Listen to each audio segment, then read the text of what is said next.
Om Shanti. Good morning. साकार मुरली 19 मई 2023। बाबा का मीठा मीठा लेटर हम मीठे मीठे बच्चों के मीठे मंथन के लिए। मंथन शुरू करने से पहले प्यार के सागर शिव बाबा की प्रेम भरी किरणों के नीचे बैठ जाते हैं और अनुभव करते हैं कि मैं प्रेम स्वरूप आत्मा हूं, प्रेम के सागर की संतान हूं।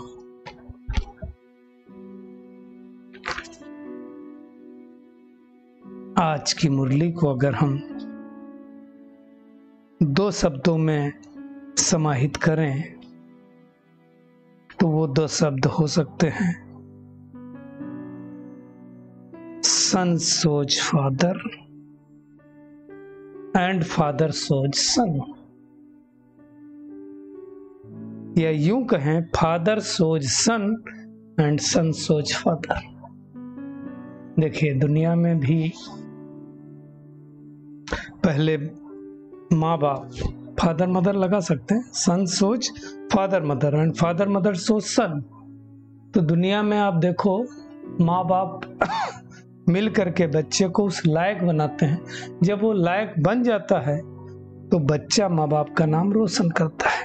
इसलिए दुनिया में भी देखो बच्चे या तो माँ बाप के नाम से जाने जाते हैं या बच्चों के नाम से माँ बाप जाने जाते हैं।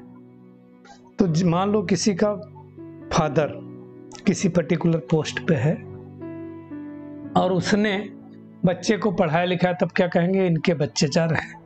लेकिन वो बच्चा अगर लायक बन करके उस माँ बाप से ऊंचा हो गया तब क्या कहेंगे, इस फलाने के माँ बाप जा रहे हैं। सोच हो गया ना। कोई मान लो टीचर था स्कूल का, उसने अपने बच्चे को पढ़ाया लिखाया तो सब बोलते थे पहले वो ये टीचर का बच्चा है, स्कूल के प्रिंसिपल का बच्चा है। अब वो बच्चा पढ़ लिख करके आईएएस बन गया, डीएम बन गया, तो क्या बोलेंगे, ये डॉक्टर बन गया, ये डॉक्टर साहब के पिताजी जा रहे हैं। तो आज भगवान ज्ञान के माध्यम से ये कह रहा है कि भगवान ने तुम बच्चों को रचा है, अपना बनाया है। अब तुम ये ज्ञान को सीख करके फादर का शो करो, अर्थात आप समान बनाने की सेवा करो। पढ़ाई पढ़ो।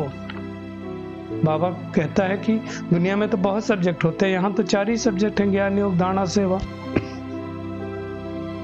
है ना। तो अब भगवान ने हमें अपना बनाया, हम उनकी मिल्कियत के हकदार बने, तो उसकी पढ़ाई पढ़ करके उसका नाम वाला करना है। भगवान ने हमें सृष्टि के आदि मध्य अंत का ज्ञान सुनाया, तो हमें सबको सुनाना है। और कब तक सुनाना है? बाबा कहता है ये मीठी नॉलेज अंत तक सुनते रहना और सुनाते रहना। इसके लिए कहता है बाबा, जब तक जीना है तब तक पढ़ना और पढ़ाना है, सीखना और सिखाना है। भगवान जैसे हमको क्या कर रहा है, लिबरेट कर रहा है ना दुखों से, सारे विश्व को लिबरेट कर रहा है, बिलिस कर रहा है सबके ऊपर, पीस स्थापना का कार्य कर रहा है। तो हमें भी भगवान की इस सेवा के निमित्त बनना है, भारत के डूबे हुए बेड़े को पार लगाना है, 21 जन्मों के लिए संपत्तिवान हर एक आत्मा को बनाना है। ऐसी सेवा बाबा कहता तुम बच्चों के अलावा कोई नहीं कर सकता है। यह नॉलेज बाबा के अलावा तो कोई दे ही नहीं सकता ना।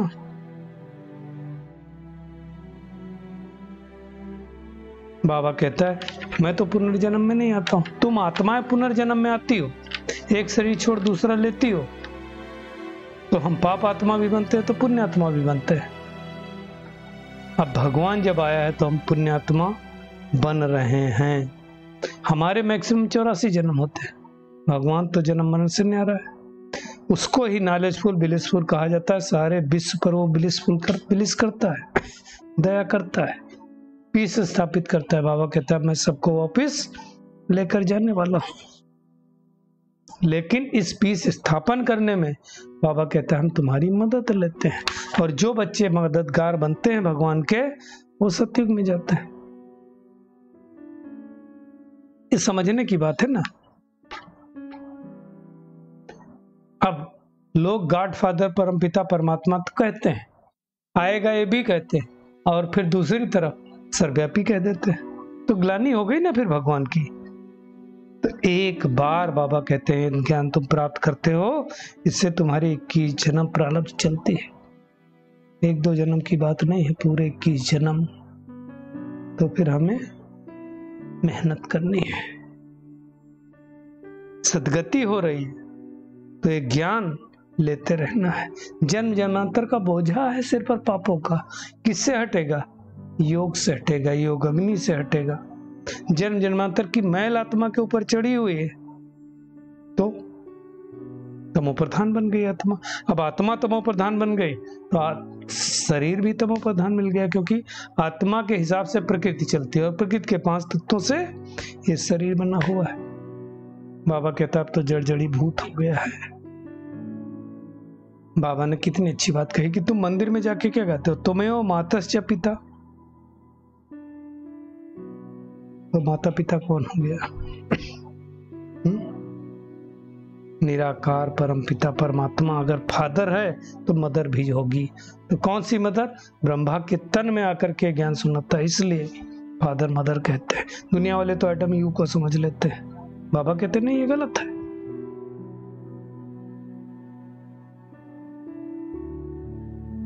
मुख्य बात यह है कि निराकार परमात्मा शिव बाबा इस ब्रह्मा के मुख से कहते तुम हमारे बच्चे हो, तो ब्रह्मा माँ बन जाती है, समझने की बात है।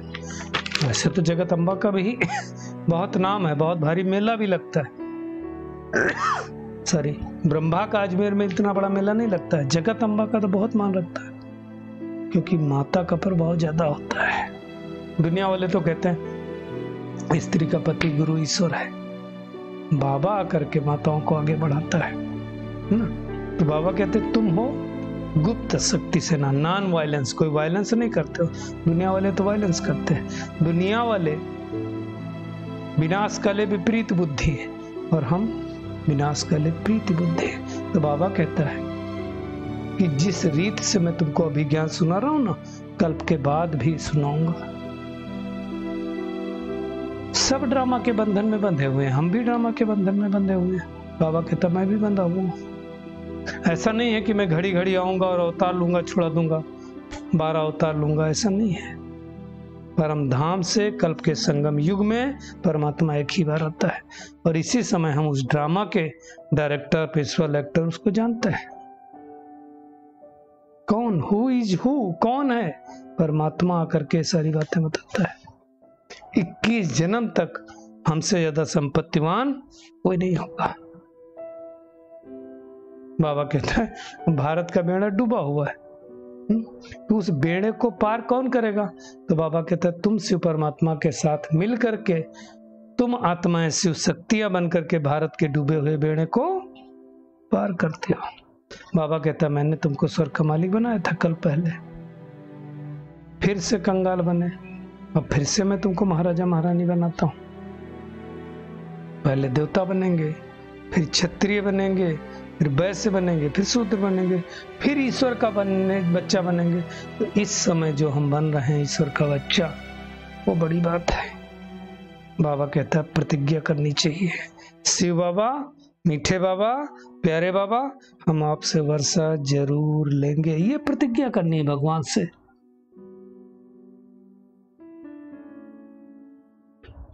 तब तो हम उनकी मत पर चल करके सेवा कर पाएंगे। सो करना है भगवान का, जैसे कहा ना सन सोच फादर, फादर सोच सन। तो भगवान ने हमको सो करके ज्ञान दे दिया, अब हमारा कर्तव्य है भगवान के कर्म को करना। वैसे तो वो फादर सारे विश्व का है, लेकिन खास हम बच्चों का। और उसके लिए बाबा कहता है मुझे याद करो तो तुम्हारे सिर पर बोझा जो है उतर जाएगा। वास्तव में यार का चार्ट रखना चाहिए, लेकिन बच्चे बहुत सारे बाबा कह के थक गया होगा, रखते नहीं है ना। और वो भी चार्ट नेमीनाथ के मुनाफिक नहीं, सच्चा सच्चा चार्ट रखना चाहिए। कितना समय को याद कर गया बाबा को हम, कितना बजे उठे, कितना बजे सोए, क्या क्या किया। बाबा कहते वास्तव में चलते फिरते उठते बैठते याद करो, चार्ट रखो, मुख्य याद है। विघ्न भी क्या, सेवा में थोड़ी विघ्न पड़ते हैं। कोई भी सेवा करो तो करते रहोगे, भाषण करो तो करते रहोगे, ज्ञान सुनाओ तो सुनाते रहोगे। योग में तो बुद्धि भटकती इधर उधर। योग ही तो मशहूर है भारत का, प्राचीन योग, लेकिन समझ नहीं पाते तो कोई हठ योग करके चले जाते हैं। वास्तव में राज योग है, और वो योग परमात्मा के सिवा नहीं कोई सिखा सकता। दुनिया में तो बहुत योग है, हठ योग, विपश्यना योग, पता नहीं कौन कौन सा योग है। तो अब भगवान जो हमें योग सिखा रहा है उसको सीखना है। बाबा कहता है कल पहले के माफिक हूबहू 5000 वर्ष पहले जो मैं आया था फिर से आया हूं तुमसे मिलने के लिए। कौन सी आत्माओं से? जिनके लिए गायन है आत्मा परमात्मा अलग रहे बहुकाल। सुंदर मेला लग गया जब सदगुरु को मिला दलाल। कौन दलाल मिला? ब्रह्मा बाबा मिला। तो बाबा कहता अभी तुम सुदर्शन चक्रधारी बनते हो, पहले सिकलदे बनते हो, मतलब बिछड़े हुए थे मिले थे, फिर सुदर्शन चक्रधारी। दुनिया में तो सुदर्शन चक्रधारी देवताओं का टाइटल है, देवताओं का अलंकार है, लेकिन देवताओं का नहीं है, हम बच्चों का, लेकिन हमें तो दे नहीं सकते क्योंकि पता नहीं आज है कल, है ना। तो अब हमें क्या करना है? एक तो सन सोच फादर एंड मदर, अर्थात हर चलन से माता पिता को सो करना है। विनाश काले प्रीत बुद्धि बन के रखना है, रहना विपरीत नहीं। विक्रमाजीत बनने के लिए चलते फिरते बाबा को याद करना है, और बाबा ने कहा याद का चार्ट जरूर रखना है। आज का बाबा का वरदान है विक्रम अपने भरपूर स्टॉक द्वारा सबको शुभ भावना शुभकामना की गिफ्ट देने वाले मास्टर भाग्य विधाता भव। बाबा कहता है आप सब भाग्य की लकीर खींचने वाले ब्रह्मा के बच्चे हो। कहते हैं ना दुनिया में भाग्य किसने लिखा? ब्रह्मा ने। तो बाबा ने कहा इसलिए सदा गोल्डन गिफ्ट का स्टॉक भरपूर रहे। जब भी किसी से मिलते हो तो हर एक को क्या दो? शुभ भावना और शुभकामना की गिफ्ट सदा देते रहो। विशेषता दो, विशेषता लो। गुण दो, गुण लो। सुख दो, सुख लो। अब कई लोग बोलते हैं सुख देना तो ठीक है, लें कैसे? सामने वाला दुख दे रहा है तो लो मत ना दुख। किसने कहा दुख लो? बाबा कहता है ऐसी गाडली गिफ्ट सभी को देते रहो, चाहे कोई किसी भी भावना कामना से आए, लेकिन आपकी शुभ भावना शुभकामना की गिफ्ट सबको मिले, तब तो कहेंगे भाग्य विधाता। अनेक आत्माओं का भाग्य बनाने वाले, भाग्य जना करने वाले। लेकिन वो कब दे पाएंगे? जब हमारा स्टॉक भरपूर होगा। स्लोगन है मेहनत के साथ महानता और रूहानियत का अनुभव करना ही श्रेष्ठता है। मेहनत करो लेकिन महान बन करके बनो, रूहानियत का अनेकों को अनुभव कराओ, तब तो कहेंगे महान हो, तब तो कहेंगे श्रेष्ठ आत्मा हो।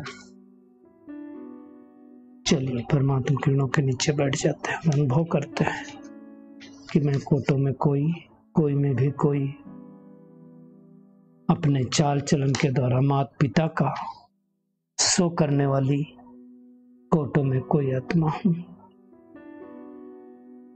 अपने योग का चार्ट रखने वाली, चलते फिरते परमात्मा को याद करने वाली, याद से विकर्मों को नष्ट करने वाली विकर्माजीत आत्मा हूं। अपने रूहानी स्टॉक के द्वारा शुभ भावना शुभकामना की गिफ्ट हर एक आत्मा को देने वाली, सबसे गुण लेने गुण देने वाली, विशेषताओं को देखने वाली मास्टर भाग्य विधाता आत्मा। शुक्रिया मीठे प्यारे बाप दादा, शुक्रिया आप सभी का इस मीठे मंथन के लिए। ओम शांति।